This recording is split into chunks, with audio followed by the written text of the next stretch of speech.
Hello everyone, welcome back, and you are watching my YouTube channel Technical World.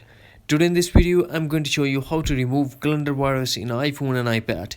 iPhone calendar shows some strange and 18 plus web or something like that. If you are also facing this issue, then keep watching this video until the end. I don't have any virus in my calendar app, but I'm going to give you some suggestion to fix this issue. The main reason of this bug in iPhone, when we visit porn website, then we have these kind of virus. Now what we have to do, simply launch settings. Now scroll, find and tap on passwords. Touch ID or face ID is required.